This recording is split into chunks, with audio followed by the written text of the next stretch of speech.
ವೀಕ್ಷಕರೇ, ರಾಜ್ಯದಲ್ಲಿ ಏನೀಗ ಸಿಎಂ ಸ್ಥಾನ ಬದಲಾವಣೆಯ ಹಿನ್ನೆಲೆಯಲ್ಲಿ ಏನು ಮಾತು ಚಕಮಕಿ ನಡೀತಾ ಇರತಕ್ಕಂಥದ್ದು. ಎಲ್ಲಾ ಕಾಂಗ್ರೆಸ್ ಕಾರ್ಯಕರ್ತರು ಸಿಎಂ ಬದಲಾವಣೆಯಾಗಿ ಏನ್ ಸಚಿವ ಸಂಪುಟ ಏನಾದ್ರು ಆದ್ರೆ ಆ ಸಚಿವ ಸಂಪುಟದಲ್ಲಿ ದಾವಣಗೆರೆಯಿಂದ ಎಸ್ ಮಲ್ಲಿಕಾರ್ಜುನ್ ಅವರಿಗೆ DCM ಸ್ಥಾನವನ್ನ ನೀಡಬೇಕು ಅಂತೇಳಿ ಇಲ್ಲಿರ್ತಕ್ಕಂಥ ಕಾಂಗ್ರೆಸ್ನ ಎಸ್ ಮಲ್ಲಿಕಾರ್ಜುನ್ ಅವರ ಅಭಿಮಾನಿಗಳು ಮತ್ತು ಕಾರ್ಯಕರ್ತರು ಹೇಳ್ತಾ ಇರ್ತಕ್ಕಂಥ ಮಾತಾಗಿರ್ತಕ್ಕಂಥದ್ದು. DCM ಸ್ಥಾನಕ್ಕೆ ಶಾಮನೂರು ಶಿವಶಂಕರಪ್ಪನವರ ಪುತ್ರ ಆಗಿರ್ತಕ್ಕಂಥ ಎಸ್ ಮಲ್ಲಿಕಾರ್ಜುನ್ ಅವರಿಗೆ ಕೊಡಬೇಕು ಅಂತೇಳಿ ಕಾಂಗ್ರೆಸ್ ಕಾರ್ಯಕರ್ತರು ಕೂಡ ಕೇಳ್ತಾ ಇರ್ತಕ್ಕಂಥದ್ದು. ಸೊ ಇದ್ರ ಬಗ್ಗೆ ಏನ್ ಹೇಳ್ತೀವಿ ಸರ್? ಎಸ್ ಮಲ್ಲಿಕಾರ್ಜುನ್ ಸರ್ ಅವರು ತುಂಬಾ ಒಳ್ಳೆ ಕೆಲಸಗಳು ಮಾಡ್ತಿದ್ದಾರೆ. ಅವರಂತ ದೂರದೃಷ್ಟಿ ಇನ್ನೊಬ್ರಿಗೆ ಇಲ್ಲ ನಾನು ನೋಡಿದ ಮಟ್ಟಿಗೆ. ಆಮೇಲೆ ಎಲ್ಲಾ ಜನಾಂಗದವ್ರನ್ನು ಒಗ್ಗಟ್ಟಾಕೊಂಡು ಕೆಲಸ ಮಾಡ್ತಾರೆ. ಅವರು ತುಂಬಾ ಯೋಚನೆ ಮಾಡಿ ಇದು ಹಿಂಗ್ ಮಾಡಿದ್ರೆ ಫ್ಯೂಚರ್ ಬಗ್ಗೆ ಯೋಚನೆ ಮಾಡಿ ಕೆಲಸ ಮಾಡ್ತಾರೆ. ಹಾಗಾಗಿ ಅವ್ರಿಗೆ DCM ಸ್ಥಾನ ಕೊಟ್ರೆ ಬಹಳ ಚೆನ್ನಾಗಿ ಕರ್ನಾಟಕನ ಮುಂದುವರಿಸ್ತಾರೆ ಅಂತ ನನಗೆ ಇದಿದೆ. ಹಾಗಾಗಿ ಅವ್ರಿಗೆ DCM ಸ್ಥಾನ ಕೊಡ್ಲೇಬೇಕು.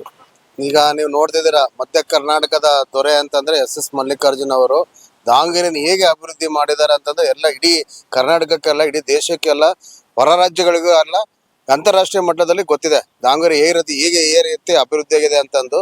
ಈಗ ಏನಂತಂದ್ರೆ ನಾವು ಒಂದೇ ಕ್ಷೇತ್ರ ಅಭಿವೃದ್ಧಿ ಆಗೋದಕ್ಕಿಂತ ಇಡೀ ರಾಜ್ಯನ ಅಭಿವೃದ್ಧಿ ಆಗ್ಬೇಕಂತಂದ್ರೆ ಒಂದು ಸಮಾಜನ ಬೆಳೆಸ್ಬೇಕು ಅಂತಂದ್ರೆ ಎಲ್ಲಾ ಸಮಾಜದ ಜೊತೆಗೂ ಒಗ್ಗಟ್ಟಾಗಿರುವಂತ ವ್ಯಕ್ತಿತ್ವ ಉಳ್ಳವರಂತಂದ್ರೆ ನಮ್ಮ ಎಸ್ ಮಲ್ಲಿಕಾರ್ಜುನ್ ಅವರಿಗೆ ಉಪಮುಖ್ಯಮಂತ್ರಿ ಸ್ಥಾನ ಕೊಟ್ರೆ ಇಡೀ ರಾಜ್ಯವೇ ಅಭಿವೃದ್ಧಿ ಆಗುತ್ತೆ. ಜೊತೆಗೆ ಎಲ್ಲಾ ಸಮಾಜನವನ್ನು ಕರ್ಕೊಂಡು ಹೋಗುವಂತ ವ್ಯಕ್ತಿತ್ವ ಇರುವಂತವ್ರು ನಮ್ಮ ಎಸ್ ಮಲ್ಲಿಕಾರ್ಜುನ್. ಅದ್ರ ಜೊತೆಗೆ ನೀವು ನೋಡಿದ್ರ ಶಾಮನೂರು ಶಿವಶಂಕರಪ್ಪ ಅವರು ಒಂದು 30 ವರ್ಷದ ಕಾಲ ಖಜಾಂಚಿಯಾಗಿ ನಮ್ಮ KPCC ಅಲ್ಲಿ ವರ್ಕ್ ಮಾಡಿದ್ದಾರೆ. ಅದೇ ರೀತಿ ನಮ್ಮ ಎಸ್ ಮಲ್ಲಿಕಾರ್ಜುನ್ ಅವರಿಗೂ ಒಂದು ದೊಡ್ಡ ಸ್ಥಾನ ಕೊಟ್ರೆ ಎಲ್ಲಾ ಸಮಾಜನೂ ಆಯ್ತು, ವೀರಶೈವ ಸಮಾಜಕ್ಕೂ ಒಂದು ಗೌರವ ಕೊಟ್ಟಂಗಾಗುತ್ತೆ. ನಾವು ಅದಕ್ಕೆ ಈಗ ಒತ್ತಾಯ ಮಾಡೋದಂದ್ರೆ, ಹೈಕಮಾಂಡ್ಗೆ ಒತ್ತಾಯ ಮಾಡೋದಂದ್ರೆ ಎಸ್ ಮಲ್ಲಿಕಾರ್ಜುನ್ ಅವರಿಗೆ, ನಮ್ಮ ಎಸ್ ಮಲ್ಲಿಕಾರ್ಜುನ್ ಅವರಿಗೆ ಒಂದು ಉಪಮುಖ್ಯಮಂತ್ರಿ ಸ್ಥಾನ ಕೊಟ್ಟು ಕಾಂಗ್ರೆಸ್ ಅನ್ನು ಬಲಪಡಿಸಲಿ ಅಂತ ನಾನು ಈ ಸಂದರ್ಭ ಕೇಳ್ಕೊಂತೀನಿ. ಮಧ್ಯ ಕರ್ನಾಟಕದಲ್ಲಿ ದಾವಣಗೆರೆ ಶಾಮನೂರವರ ಮಂತ್ಯಾನ ಈಗಾಗಲೇ ಬಹಳ ಈ ಒಂದು ಕರ್ನಾಟಕದಲ್ಲಿ ಕಾಂಗ್ರೆಸ್ಗೆ ಮಧ್ಯ ಕರ್ನಾಟಕದ ಶಾಮನೂರು ಮಂತ್ಯಾನ ಬಹಳ ಬಲಿಷ್ಠವಾಗಿದೆ. ಮೊದಲನೇದು, ಈಗಾಗಲೇ ನಮ್ಮ ಶಾಮನೂರು ಶಿವಶಂಕರಪ್ಪಾಜಿಯವರು ಏಲೋಕ ತಿಳಿಸಿದ್ದಾರೆ. ಆದರೆ ಅವರು ಕಾಂಗ್ರೆಸ್ ಪಕ್ಷವನ್ನ ಕಟ್ಟಿ ಬೆಳೆಸಿದ್ದಾರೆ, ಖಜಾಂಚಿ ಕೂಡ ಆಗಿದ್ದಾರೆ. ಕರ್ನಾಟಕದಲ್ಲಿ ಎಂದೂ ನನಗೆ ಮುಖ್ಯಮಂತ್ರಿ ಸ್ಥಾನ ಬೇಕು ಅಂತೇಳಿ ಜಾತಿ ಲೆಕ್ಕಾಚಾರ ಹಿಡ್ಕೊಂಡು ಎಲ್ಲಿ ಅವರು ಹೋರಾಟ ಮಾಡಿಲ್ಲ, ಯಾರು ಜಿದ್ದಿಗೆ ಬಿದ್ದಿಲ್ಲ. ಆದರೆ ಈಗ ಹೈಕಮಾಂಡಲ್ಲಿ ಕೇಳೋದು ಇಷ್ಟೇ, ನಾವು ಸಿದ್ದರಾಮಯ್ಯರು ಬದಲಾವಣೆಯಾಗಿ DK ಶಿವಕುಮಾರ್ ಮುಖ್ಯಮಂತ್ರಿ ಆದರೆ ಸಚಿವ ಸಂಪುಟ ವಿಸ್ತರಣೆ ಮಾಡುವ ಸಮಯದಲ್ಲಿ ನಮ್ಮ ಎಸ್ ಮಲ್ಲಿಕಾರ್ಜುನ್ ಅವರಿಗೆ ಉಪಮುಖ್ಯಮಂತ್ರಿ ಸ್ಥಾನ ಕೊಡಬೇಕಂತ ನಾವು ಒತ್ತಾಯಿಸ್ತಾ ಇದ್ದೀವಿ. ಸರ್, ಈಗ ನೀವು ಹೇಳೋದಾದ್ರೆ ಈಗ DCM ಸ್ಥಾನ ಏನು ಹುದ್ದೆಗೆ ಎಸ್ ಮಲ್ಲಿಕಾರ್ಜುನ್ ಅವರಿಗೆ ಯಾಕೆ ಕೊಡಬೇಕು ಸರ್? ಸರ್, ಸುದೀರ್ಘವಾದ ರಾಜಕಾರಣ. ಫಸ್ಟ್ ಟೈಮೇ ML ಆದಾಗೆ ಅವರು ಕ್ರೀಡಾ ಮಂತ್ರಿ ಆಗಿದ್ರು. 1999 ಎಲೆಕ್ಷನ್ ಆಗಿದೆ. ಸುದೀರ್ಘವಾದ ರಾಜಕಾರಣ ಅನುಭವ ಇದೆ ಅವರಿಗೆ. SM ಕೃಷ್ಣ ಅವ್ರ ಜೊತೆ ಕೆಲಸ ಮಾಡಿದ್ದಾರೆ. ಸಿದ್ದರಾಮಯ್ಯ ಅವ್ರ ಜೊತೆ ಕಳೆದ ಬಾರಿ ಸರ್ಕಾರದಲ್ಲೂ ಮಂತ್ರಿ ಆಗಿದ್ರು, ಈ ಸತಿನೂ ಮಂತ್ರಿ ಆಗಿದ್ದಾರೆ. ಅವರಿಗೆ ಜನ ಬೆಂಬಲ ಇದೆ, ಆಮೇಲೆ ಸಮಾಜದ್ದು ಬೆಂಬಲ ಇದೆ. ಎಲ್ಲ ಇದ್ದೂ ಅವರು ಈ ಒಂದು ಹುದ್ದೆಗೆ ಅರ್ಹರು ಅಂತಂದು ಹೇಳಕ್ ಇಷ್ಟಪಡ್ತೀನಿ. ಈಗ MB ಪಾಟೀಲ್ ಅವರು ಕೂಡ ಇದೆ, ಅವ್ರಿಗೆ ಅಬಿಲಿಟಿ ಇದೆ. ಸಮಾಜದ ಮುಖಂಡರು ಇದ್ದಾರೆ, ಈಶ್ವರ್ ಖಂಡ್ರೆ ಅವರು ಕೂಡ ಇದ್ದಾರೆ.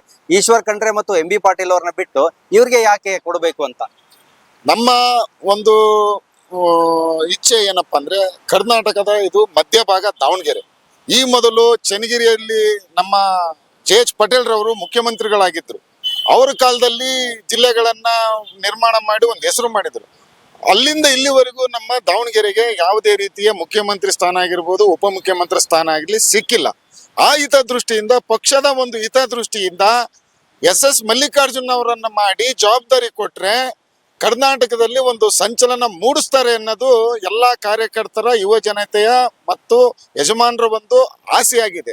ನೀವ್ ಹೇಳ್ದಂಗೆ ನಮ್ಮ ಈಶ್ವರ್ ಖಂಡ್ರೆ ಸಾಹೇಬ್ರಾಗಿರ್ಬೋದು, MB ಪಾಟೀಲ್ ಸಾಹೇಬ್ರ ಆಗಿರ್ಬೋದು, ಅವರು ಕೇಳೋದ್ರಲ್ಲಿ ತಪ್ಪಿಲ್ಲ. ಅವ್ರಿಗೂ ಆದ ಒಂದು ಬಲ ಇದೆ, ಅವ್ರಿಗೂ ಒಂದು ಇಚ್ಛೆ ಇದೆ, ಶಕ್ತಿ ಇದೆ. ಅವರು ಅದರಲ್ಲಿ ನಾವೇನ್ ಹೇಳ್ತಿದ್ವಿ ಅಂದ್ರೆ, ಪಕ್ಷದ ಹಿತದೃಷ್ಟಿಯಲ್ಲಿ ಮಧ್ಯ ಕರ್ನಾಟಕ ಭಾಗದಲ್ಲಿ ಇವ್ರು ಮಾಡಿದ್ರೆ ಸುತ್ತಮುತ್ತ ಇರುವಂತ ಜಿಲ್ಲೆಗಳಲ್ಲಿ ಸಂಘಟನೆ ಜೋರಾಗುತ್ತೆ ಅನ್ನೋ ಒಂದು ನಮ್ಮ ಒಂದು ದೃಷ್ಟಿ ಇದೆ. ಕಾಂಗ್ರೆಸ್ ಪಕ್ಷಕ್ಕೆ ಶಾಮನೂರು ಕುಟುಂಬದಿಂದ ಅವ್ರದೇ ಆದ ಒಂದು ವೈಯಕ್ತಿಕವಾದ ಒಂದು ಅವ್ರದೇ ಆದ ಕೊಡುಗೆ ಇದೆ. ಆ ಕೊಡುಗೆ ನಾವು ಆಕ್ಚುಲಿ ಕೇಳಬೇಕಾಗಿದ್ದು CM ಸ್ಥಾನನ ಅಂತದ್ ಇವಾಗ DCM ಸ್ಥಾನ ಕೇಳ್ತಾ ಇದೀವಿ. ಆದ್ರೂ ನೆಕ್ಸ್ಟ್ 2028ಕ್ಕೆ ಅದನ್ನ ಮುಂದಿಟ್ಟು ಇದನ್ನ ಮಾಡೋಣ. ಬಟ್ ಇಲ್ಲಿ ಪಕ್ಷ ಸಂಘಟನೆ ಮಧ್ಯ ಕರ್ನಾಟಕದ ಕಾಂಗ್ರೆಸ್ ಏನಾದ್ರು ಒಂದು ಆಡಳಿತದಲ್ಲಿ ಇದೆ ಅಂದ್ರೆ ಶಾಮನೂರ್ ಕುಟುಂಬನೇ ಕಾರಣ. ಒಂದು ಕಪ್ಪು ಚುಕ್ಕಿಲ್ಲ ರಾಜಕಾರಣ ಅಂತ ಒಂದು ಮಾಡಿದಂತ ಕೀರ್ತಿ ನಮ್ಮ ಶಾಮನೂರ್ ಫ್ಯಾಮಿಲಿಗೆ ಸಲ್ಲುತ್ತೆ. ಹಾಗಾಗಿ ಮಧ್ಯ ಕರ್ನಾಟಕ ಪದೇ ಅನ್ಯಾಯ ಆಗ್ತಾ ಇದೆ. ಜೆ.ಎಸ್. ಪಟೇಲ್ ಬಿಟ್ಟರೆ ಮತ್ತೆ ಅಂತ ಉನ್ನತ ಸ್ಥಾನಗಳು ಯಾವ ನಮ್ಮ ಮಧ್ಯ ಕರ್ನಾಟಕದ ಕಾಂಗ್ರೆಸ್ ಪಾರ್ಟಿಯಿಂದ ಲಭಿಸಿಲ್ಲ. ಈ ಸಾರಿ ಏನಾದ್ರೂ ನಮ್ಮ ಎಸ್ ಮಲ್ಲಿಕಾರ್ಜುನ್ ಅವರಿಗೆ ಅನುಕೂಲ ಮಾಡಿಕೊಡ್ಲಿ, ಉಪಮುಖ್ಯಮಂತ್ರಿ ಸ್ಥಾನವನ್ನು ಅಲಂಕರಿಸಕ್ಕೆ ಒಂದು ಅವಕಾಶ ಕೊಡ್ಲಿ ಅಂತ ನಾವು ಹೈಕಮಾಂಡಿಗೆ. ಸೊ ಒಟ್ಟಾರೆಯಾಗಿ ಈ ಕಾಂಗ್ರೆಸ್ ಕಾರ್ಯಕರ್ತರು ಹೇಳ್ತಾ ಇರ್ತಕ್ಕಂಥದ್ದು, ಸೊ ದಾವಣಗೆರೆಯನ್ನ ಅಭಿವೃದ್ಧಿ ಮಾಡುವಲ್ಲಿ ಯಶಸ್ವಿಯಾಗಿರ್ತಕ್ಕಂಥ ಎಸ್ ಮಲ್ಲಿಕಾರ್ಜುನ್ ಅವರಿಗೆ DCM ಸ್ಥಾನವನ್ನ ಕೊಟ್ರೆ ಇಡೀ ರಾಜ್ಯವನ್ನು ಕೂಡ ಅಭಿವೃದ್ಧಿ ಪಡಿಸೋದ್ರಲ್ಲಿ ಮುನ್ನಡೆಸೋದ್ರಲ್ಲಿ ಸಂದೇಹವಿಲ್ಲ. ಸೊ ಅವ್ರಿಗೂ ಕೂಡ ಕೆಬಿಲಿಟಿ ಇದೆ. ಸೊ ಅವರು ರಾಜ್ಯವನ್ನ ನಡೆಸುವ ಶಕ್ತಿ ಎಸ್ ಮಲ್ಲಿಕಾರ್ಜುನ್ ಅವರಿಗಿದೆ. ಸೊ ಅವರಿಗೆ ಕೊಡಬೇಕು ಅನ್ನುವಂತ ಮಾತನ್ನ ಹೇಳ್ತಾ ಇದ್ದಾರೆ. ಸೊ ಹಾಗಾಗಿ DCM ಸ್ಥಾನ ಯಾರಿಗೆ ಸಲ್ಲುತ್ತೆ ಅನ್ನೋದನ್ನ ಕಾದ್ ನೋಡ್ಬೇಕಾಗುತ್ತೆ. ದಾವಣಗೆರೆಯ ಸಮಸ್ತ ಸುದ್ದಿಗಾಗಿ ನೋಡ್ತಾ ಇರಿ ಟೈಮ್ಸ್ ಆಫ್ ದಾವಣಗೆರೆ.